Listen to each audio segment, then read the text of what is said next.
जिस व्यक्ति को संगठन ने टिकट दिया उसका विरोध। पारस सिंघवी की अगर राजनीतिक महत्वाकांक्षा का मैं पूछ लूँ, भाई साहब बता दो कि जीवन में एक ये कि यार ये एक बार ऐसा ये हो जाए तो बढ़िया रह जाए, ऐसे कोई महत्वाकांक्षा? मैंने तो कहा ना, ताराचंद जी वरिष्ठ है हमारे से। लेकिन आप अगर कार्यकर्ता का अपमान करोगे तो स्वाभिमान तो हर कार्यकर्ता का है ना। पारस सिंघवी को इतना गुस्सा क्यों आता है, इतने विद्रोही तेवर क्यों दिखाई देते हैं अलग अलग समय पर? हर वक्त संगठन को कटघरे में लाके खड़ा किया, पार्टी के पैरेलल पार्टी चलाने का प्रयास किया। विरोध क्यों है आपका इस पूरे प्रोजेक्ट को लेकर? गलत चीज को स्वीकार कर ले। तो एलिवेटेड के रोड के साथ साथ कहीं ऐसा भी लगता है कि भाई विधायक और उप महापौर आमने सामने खड़े हो। वरिष्ठ का दिमाग खराब नहीं होता है क्या? 11 साल तक उनका दिमाग खराब हुआ ना, ये शब्द अच्छा नहीं लगेगा। दोनों ही पार्षद हैं, मैं ज़्यादा सक्रिय भी रहा हूँ, मगर मैं पिछड़ गया, साथी वाला आगे निकल गया। तो समय है, ये तो निकल जाएगा। 1 साल निकल गया, पता ही नहीं लगा। 1 दिन जैसा 4 दिन जैसे 4 साल भी निकल जाएंगे। लेकिन उप महापौर की कुर्सी पे तो नहीं बैठूंगा, अब नहीं बैठूंगा। मैं मेरे को पार्षद भी नहीं मानता हूँ। नहीं, भारत का काम अच्छा नहीं है, भारत बेईमान है, भारत भ्रष्टाचारी है, भारत गलत करता है, भारत गुस्सा करता है, तो घर बिठा देंगे। तो मैं मेरे झोली डंडे लेकर मेरे घर तो जाऊंगा ना। आज हम उदयपुर में हैं और उदयपुर में इन दिनों एक चेहरा ऐसा है जिसके लिए कोई बहुत पुरानी एक लाइन होती है कि आप मुझे पसंद करो या ना पसंद करो, मुझे नज़रअंदाज नहीं कर सकते। तो इन दिनों उदयपुर की राजनीति में जिस एक चेहरे को नज़रअंदाज करना बड़ा मुश्किल हो रहा है, वो नाम होता है पारस सिंघवी, उप महापौर उदयपुर।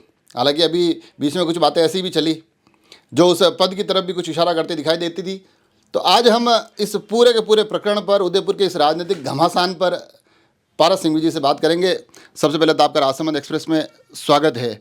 और आपकी राजनीतिक उठापटक इतनी तेज़ चल रही है उदयपुर की कि राजसमंद एक्सप्रेस को भी उदयपुर कवर करने आना पड़ रहा है। नहीं, ऐसी कोई बात नहीं है। बहुत बहुत सबसे पहले तो आपका आभार। आपने कहा कि राजनीतिक उठापटक, कोई उठापटक नहीं है।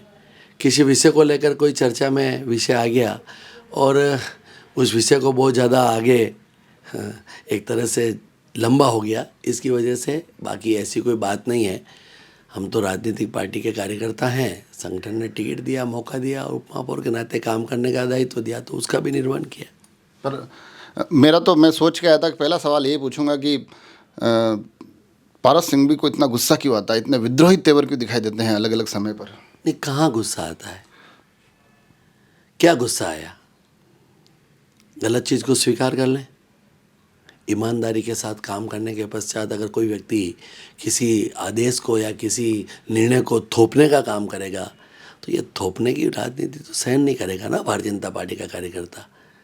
गुस्सा किसको नहीं आता है, इस पर चर्चा करो। जो ईमानदार व्यक्ति होता है, जो सही काम करता है, जो सुबह से शाम तक पार्टी के लिए समर्पित रहता है, उसको गुस्सा आएगा अगर गलत चीज़ थोपोगे तो। बस वही गुस्सा है, बाकी कोई गुस्सा नहीं है। गुस्सा इस चीज़ का है कि लाइन चलता है व्यक्ति और उसको हाथ पकड़ के खींचने की कोशिश करते हो, तो फिर वो आदमी गुस्सा नहीं करेगा तो क्या करेगा? इस पे और थोड़ी घमासान या फिर ये जो आप कह रहे हैं, इन तमाम विषय पर बात करेंगे। मगर अभी जो हालिया जो सबसे मुख्य बिंदु है, जो एक एलिवेटेड रोड वाला है, जिसके भव्य कार्यक्रम में महामहिम, माननीय, अन्य गणमान्य तमाम चेहरे दिखाई दिए, आप नहीं नजर आए, तो वहीं से ये सुर्खियाँ भी शुरू हुई कि लगातार आप इसके खिलाफ भी खड़े रहते। तो ऐसी पहली बात तो मैं मूल विषय जानना चाहूँगा कि विरोध क्यों है आपका इस पूरे प्रोजेक्ट को लेकर? देखो, इसमें 2 चीज़ें हैं। एक तो एलिवेटेड प्रोजेक्ट, दूसरा कार्यक्रम में जाना नहीं जाना, ये 2 विषय हो गए। अपना मूल विषय, मेरा पहला सवाल यही है कि इस प्रोजेक्ट से क्यों विरोध है आपका? प्रोजेक्ट का विरोध नहीं है। पूर्व में जब शिव किशोर जी सनाडे हमारे यूआईटी के अध्यक्ष थे, उस समय एलिवेटेड रोड का प्रोजेक्ट आया और उस समय हमारे नगर विकास न्यास ने, यूआईटी ने, रेलवे स्टेशन से इस प्रोजेक्ट को बनाने का काम किया। मैं भी सौभाग्य से उस समय ट्रस्टी था। मैंने शिवजी भाई साहब को कहा, भाई साहब ड्राइंग ऐसी बनाओ जिससे कि उदयपुर की जनता का फायदा हो। हमने सहमति व्यक्त की। उसके पश्चात शिव किशोर जी सनाटी अध्यक्ष नहीं रहे, हम ट्रस्टी नहीं रहे। उसके पश्चात ये प्रोजेक्ट रेलवे स्टेशन से उदियापोल पर आ गया, पैसों के कारण से, कि पैसे कम लगेंगे। अगर कोई प्रोजेक्ट बनता है और पैसे ज़्यादा लगे तो, और प्रोजेक्ट अच्छा बने तो उसका स्वागत नहीं करेंगे क्या? करना चाहिए, और हम भी कर रहे थे। उदियापोल से जब ये प्रोजेक्ट आया तो हमारे व्यापारियों ने कहा कि भाई इसका नक्शा क्या होगा। तो एक मिल थे यहाँ पर जो NHI के थे, उनसे हमने निवेदन किया, मैं कि मिल साहब ये यहाँ से आप प्रारंभ कर रहे हो, इसको रेलवे स्टेशन से प्रारंभ करने का नहीं, हमें जो डिज़ाइन दी है वो डिज़ाइन यही है। कोई बात नहीं साहब। हमारे शॉप के आगे करीबन 20 फीट आगे दीवारें आ रही थी, ठेठ नवनीत मोटर्स तक। ये सारा मार्केट पूरा उदिया पोल का समाप्त हो जाता। हमने निवेदन किया, हमने उस समय के तत्कालीन वर्तमान में जो भी बड़े नेता हैं, महामहिम हैं, उनसे भी निवेदन करने का प्रयास किया कि इस प्रोजेक्ट को उदिया पोल से रेलवे स्टेशन पे ले जाओ, जो रेलवे स्टेशन की ही बात थी। और यह प्रोजेक्ट उस समय भी शिव किशोर जी को, अभी जो वर्तमान में महापौर जी है, उन्होंने ही दिया। ठीक है साहब, प्रोजेक्ट को ले गए। नक्शा बनाने के पश्चात सारे व्यापारी एकत्रित हुए। व्यापारियों ने कहा भाई साहब ये गलत बन रहा है। तो हमने कहा भाई गलत बन रहा है तो ये तो सुन नहीं रहे हैं, तो कोर्ट का सहारा लिया जाए। तो लोग व्यापारी कोर्ट में गए, और जिसमें व्यापारी के अलावा जो कोर्ट में गए उसमें एक एनजीओ था, एक चीफ इंजीनियर थे दवे साहब, वो थे, और एक हमारे खत्री जी थे, एक मोगरा साहब थे जो भी वर्तमान में नहीं रहे, हमारे खत्री जी भी नहीं रहे। वो हाई कोर्ट में गए और हाई कोर्ट में डीपीआर को लेकर एनएचएआई को चैलेंज किया। एनएचएआई ने माना कि इस प्रोजेक्ट के अंदर करीबन 32 से 33 कमियां हैं, जिसमें कंप्रोमाइज नहीं करना पड़ेगा। आईआरसी नॉर्म्स फॉलो नहीं हो रहा है, समझौता करना पड़ेगा। कोर्ट ने कहा भाई कि समझौता होता है क्या नियमों के साथ? तो उन्होंने कहा साहब समझौता तो नहीं होता है। तो कोर्ट ने ये आदेश दिया कि चलो कोई बात नहीं, आप बनाना चाहते हो किसी चीज़ को, तो आप CRI एक एजेंसी है दिल्ली के अंदर, सेंट्रल रोड रिसर्च इंस्टीट्यूट, उससे आप अप्रूवल लिया और इसको प्रोजेक्ट को करो।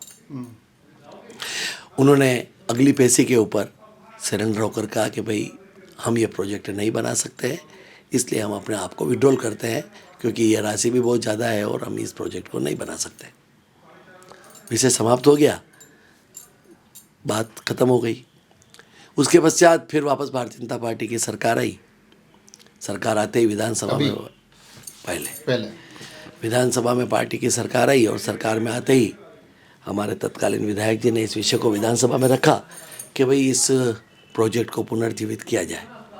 उस समय विधानसभा में 10 लाख रुपए इसके लिए स्वीकृत हुए, और 10 लाख रुपए स्वीकृत होने के पश्चात L&T कंपनी को निर्धारित किया कि भाई इसका सर्वे कराकर रिपोर्ट प्रस्तुत करो। L&T कंपनी ने सर्वे किया, और L&T कंपनी ने सर्वे में पाया कि यह रोड एलिवेटेड रोड के लिए फिजिबल नहीं है, उन्होंने रिजेक्ट कर दिया।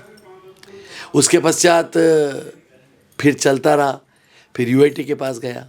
UIT ने एक अहमदाबाद की कंपनी से फिर सर्वे करवाया। उस अहमदाबाद वाली कंपनी ने भी ये पाया कि यह रोड एलिवेटेड के लिए फिजिबल नहीं है। फिर यह रोड, फिर कांग्रेस की सरकार आ गई। कांग्रेस की सरकार में भी ये विषय उठा। माननीय शांतिलाल जी धारीवाल साहब उस समय स्वास्थ्य शासन मंत्री थे। लोगों ने जाकर उनसे मिला तो उन्होंने कहा देखो डेवलपमेंट के मामले में रोड को बनने दो, लेकिन आज मैं देखूंगा और राउंड करूंगा इस रोड का कि वाकई में ये रोड फिजिबल है या नहीं है। शाम को 4 साढ़े 4 बजे शांति जी धारीवाल स्वयं रेलवे स्टेशन से लगाकर जिस रोड पर एलिवेटेड रोड बनना चाहिए था, अपने लवाजमे के साथ में जो अधिकारी थे उनके साथ में उन्होंने राउंड किया, और राउंड करने के पश्चात शाम को उन्होंने कहा अरे यार यहाँ एलिवेटेड कैसे बनेगा, यहाँ संभव नहीं है। वह मैटर पेंडिंग हो गया। कांग्रेस की सरकार पुनः गई, फिर भारतीय जनता पार्टी की सरकार, आपकी सरकार आ गई फिर? हाँ, भारतीय जनता पार्टी की सरकार मतलब हमारी सरकार। फिर वापस हमारी सरकार आई। हमारी सरकार के अंदर पुनः वो प्रोजेक्ट जीवित हुआ, और जीवित होने के पश्चात फिर एक एजेंसी से सर्वे करवाया। फिर उस एजेंसी ने कहा कि यहाँ पर फिजिबल नहीं है। चलो साहब, 3 साल निकलने के पश्चात जब भारतीय जनता पार्टी के हमारे ताराचंद जी जैन जो MLA साहब है वो विधायक बने, और वो निर्माण समिति के अध्यक्ष थे। उसके पहले निर्माण समिति के अध्यक्ष थे। उन्होंने अपनी निर्माण समिति नगर निगम के अंदर इस प्रोजेक्ट को कहा कि ये एलिवेटेड रोड बनना चाहिए। तो सबने कहा कि बनाओ, कोई आपत्ति नहीं है, अगर मान लो सही ढंग से बने तो इसका कोई विरोध नहीं है। प्रोजेक्ट प्रस्तुत हो गया, प्रयास हो गया, सरकार से अनुमोदना के लिए भेज दिया। सरकार ने बजट में दिया, कुमारी जी ने घोषणा कर दी कि उदयपुर के एलिवेटेड रोड के लिए प्रस्ताव पास किया जाता है। तब तक भी कोई आपत्ति नहीं थी। फिर नगर निगम ने DPR बनाई। वह डीपीआर 4 लेन की जगह 2 लेन की बनाई। रोड छोटा है था। अब 2 लेन की बनाई तो 60 फीट का रोड है और 40 फीट का एलिवेटेड रोड है 2 लेन का। नीचे 20 और 22 फीट रोड बसता है। हमारा ये कहना था कि 18 वार्ड स्मार्ट सिटी के नहीं, मतलब उदयपुर के जो शहर के मध्य भाग का क्षेत्र है, पुराना आबादी वाला क्षेत्र, वहाँ की जनता रेलवे स्टेशन पर, बस स्टैंड पर, उदिया पोल पर कहाँ से जाएगी, इसका डिस्कशन किया जाए। कोई डिस्कशन नहीं हुआ, कोई पार्षदों में चर्चा नहीं हुई। अब पार्टी का बोर्ड है तो पार्टी का विरोध तो नहीं कर सकते ना। कहा भाई बोर्ड में प्रस्ताव पास आया तो हमने भी पास किया, हमने भी सहमति दी कि भाई इसको स्वीकृति दिया जाए। लेकिन ड्राइंग पर डिस्कशन नहीं होना चाहिए क्या, इस चीज़ का विरोध। मूल ये अब जो स्वरूप, जिस स्वरूप में, उस स्वरूप का विरोध है। फिर आपने दूरी का ही बताया, मगर ये लड़ाई कभी कभी जब बाहर से देखते हैं ना दर्शक के तौर पर, तो एलिवेटेड के रोड के साथ साथ कहीं ऐसा भी लगता है कि भाई विधायक और उप महापौर आमने सामने खड़े हो। ऐसी बिल्कुल भी बात नहीं है। मैं भी एक भारतीय जनता पार्टी के कार्यकर्ता के नाते विधायक का प्रत्याशी था। माननीय ताराचंद जी भी विधायक के प्रत्याशी नहीं होते हुए भी बन गए, पार्टी ने उनको टिकट दे दिया। हमारा एक कार्यकर्ता के नाते, जिसे कहना चाहिए कि बात रखने का दायित्व है, हमने 3 दिन तक अपनी बात को रखा। नेतृत्व ने कहा नहीं, टिकट परिवर्तन नहीं होगा, एक बार निर्णय हो गया उसको परिवर्तन नहीं होगा। आप पार्टी के कार्यकर्ता हो, इसलिए अपना आप पार्टी का काम करो, विरोध करो और पार्टी का काम करो, विरोध बंद करो। आदरणीय कटारे साहब का भी फ़ोन आया, आदेश था कि देखो पारस जो हुआ उसको बंद करो। मैंने कहा भाई साहब, मेरा विरोध इस चीज़ का है कि जिस व्यक्ति ने 11 साल तक पार्टी का विरोध किया, जिस व्यक्ति ने 2 बार बैंकों के चुनाव में विरोध किया, जो हमारा बैंक है, जिसने आपका स्वयं का विरोध किया, जिस व्यक्ति ने हर वक्त संगठन को कटघरे में लाके खड़ा किया, पार्टी के पैरेलल पार्टी चलाने का प्रयास किया, उस आदमी का विरोध नहीं होना चाहिए क्या? कि अब जो हो गया इसको ख़त्म करो। मैं ठीक है भाई साहब, क्या करना है? ऐसा तो नहीं है कि दोनों ही आप इस नगरीय निकाय के चेहरे रहे हुए हैं, आपको लगा हो कि भाई दोनों ही पार्षद हैं, मैं ज़्यादा सक्रिय भी रहा हूँ मगर मैं पिछड़ गया, साथी वाला आगे निकल गया। नहीं, ऐसी कोई बात नहीं है। देखो ताराचंद जी वरिष्ठ हैं मेरे से, इसमें कोई दो राय नहीं। वो देहात के भी जिलाध्यक्ष रहे, शहर के भी जिलाध्यक्ष रहे और वरिष्ठ थे। वरिष्ठ का दिमाग खराब नहीं होता है क्या? 11 साल तक उनका दिमाग खराब हुआ ना। ये शब्द अच्छा नहीं लगेगा लेकिन सत्य है। उन्होंने पार्टी का विरोध किया ना, हमने पार्टी का विरोध कभी नहीं किया। हमने हमारी बात को रखने का प्रयास किया। चलो विषय समाप्त हुआ। उन्होंने कहा, भाई साहब ने कहा कि भाई अपने को पार्टी का काम करना। अब क्या करना है?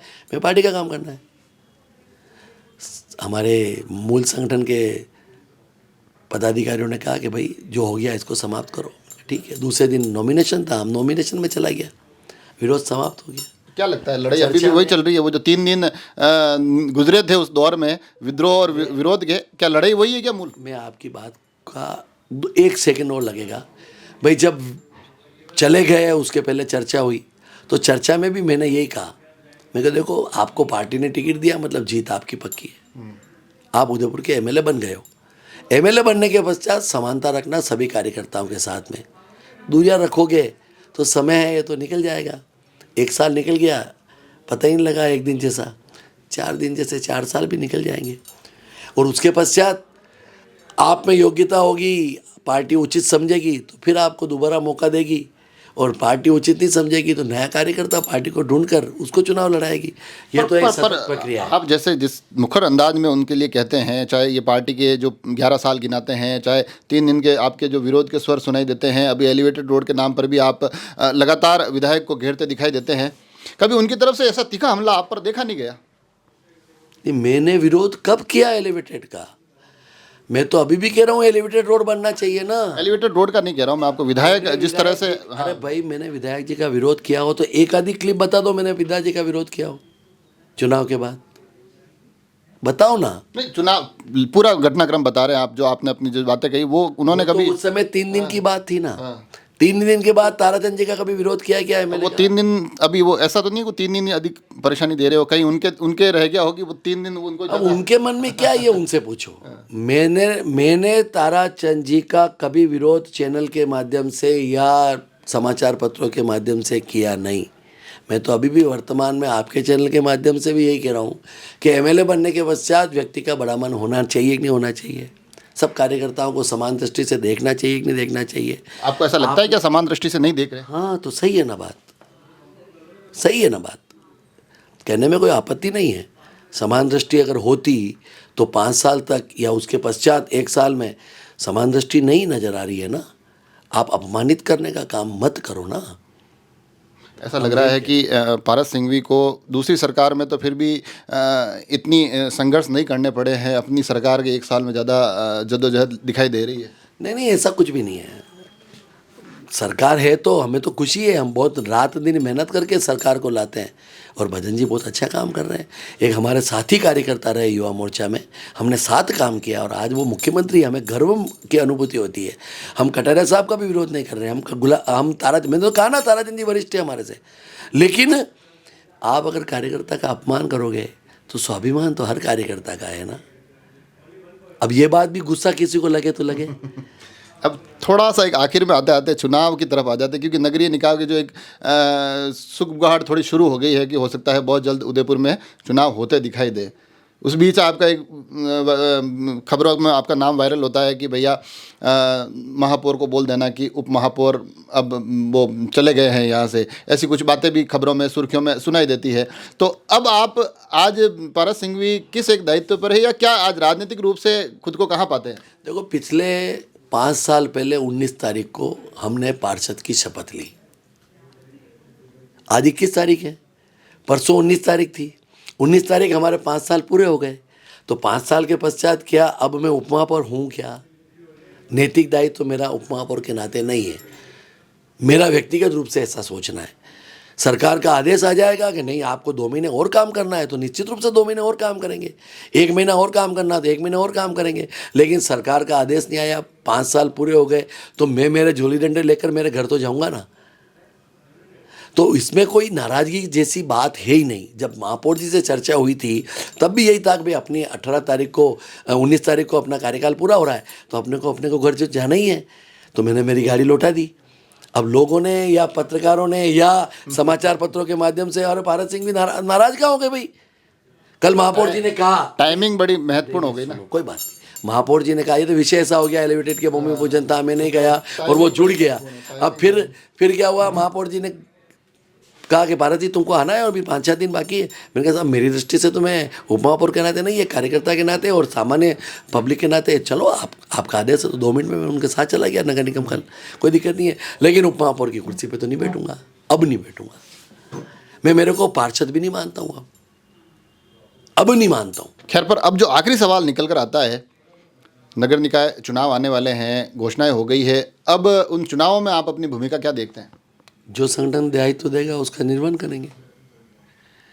संगठन के का इस वार्ड के अंदर काम करना है, उस वार्ड में काम करेंगे। संगठन के का मंडल में काम करना है, मंडल में काम करेंगे।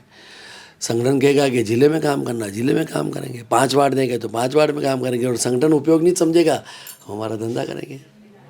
पर ये होता है ना, कई बार जो आदमी चुनाव लड़ लेता है, जो आप क्योंकि 4 बार से इस पूरे के पूरे इस खेल के माहिर खिलाड़ी बन चुके हैं नगर निकाय चुनावों के, तो ऐसा तो अगर हो जाता है कई बार कि भाई अब आपको अवसर ही नहीं मिले, फिर ये कहीं ना कहीं टीस तो होती है। नहीं मिले तो नहीं मिले ना। मैंने तो उदाहरण दिया है कि शिवराज सिंह जी मुख्यमंत्री नहीं बने, वसुंधरा जी मुख्यमंत्री नहीं बनी, 2 बार के मुख्यमंत्री।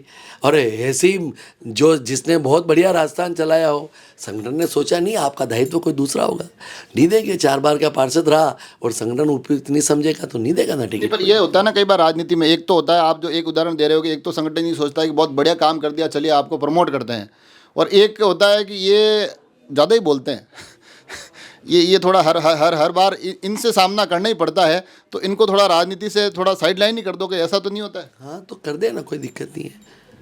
अगर मान लो कर दे तो कर दे। कोई संगठन एक व्यक्ति का तो है नहीं है, 10 जने बैठकर निर्णय करेंगे, 5 जने बैठकर निर्णय करेंगे, सामूहिक रूप से निर्णय होगा।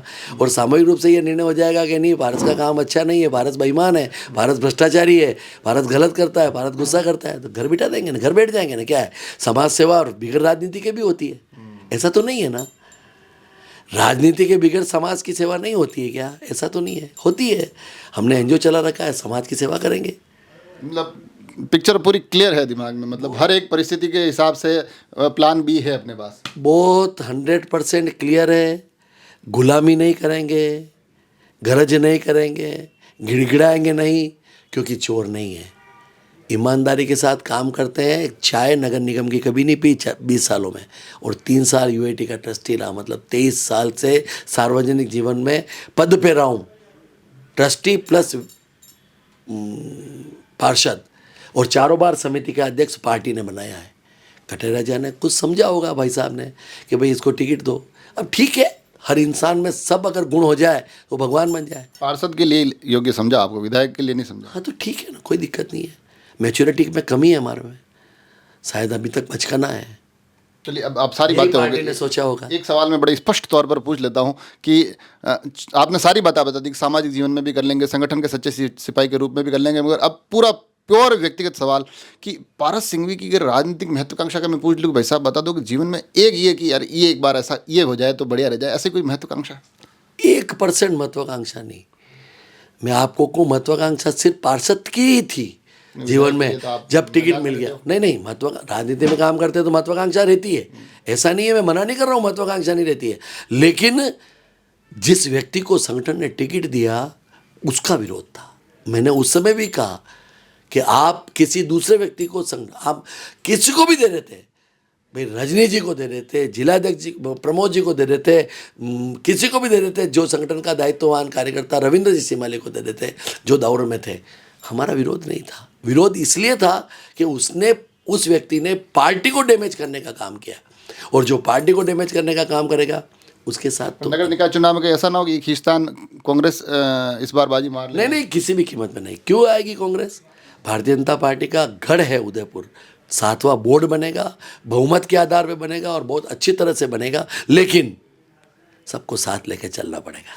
तो देखा आपने, जो पूरा का पूरा जो आज ये इंटरव्यू हुआ है उसमें जो मूल था ना, वो मूल आखिरी पंक्ति थी कि सबको साथ लेकर चलना पड़ेगा, और कहीं ना कहीं साथ लेकर चलना, लेकर चल पाना, लेकर नहीं चल पाना, ये पूरी की पूरी घटनाएं इन्हीं लाइनों के इर्द गिर्द घूमती दिखाई देती है। और जैसा कि मैंने शुरुआत में कहा था कि चाहे आप पसंद करें या ना पसंद, आप नज़रअंदाज नहीं कर सकते हैं। तो जिस प्रकार की ये पूरी पूरी बातें हुई है, बड़ी बेबाकी के साथ अपने मन के पूरे हाल पारस सिंघवी ने खोल कर रखे हैं, तो उसे समझा जा सकता है कि फिर वो चाहे बीते विधायकी के चुनाव हो या आगे आने वाले नगर निकाय के, इनको नज़रअंदाज करना बड़ा ही मुश्किल होगा। अब ये नाराज़गियों के दौर या तल्ख तेवर कहाँ जाकर रुकते हैं, कहाँ जाकर थमते हैं, किस प्रकार से इन तमाम चीज़ों को भारतीय जनता पार्टी संभालती है और नगर निकाय के चुनाव में क्या कुछ कर दिखाती है, उस पर भी हमारी नज़र लगातार बनी रहेगी। जुड़े रहें राजसमंद एक्सप्रेस से। धन्यवाद।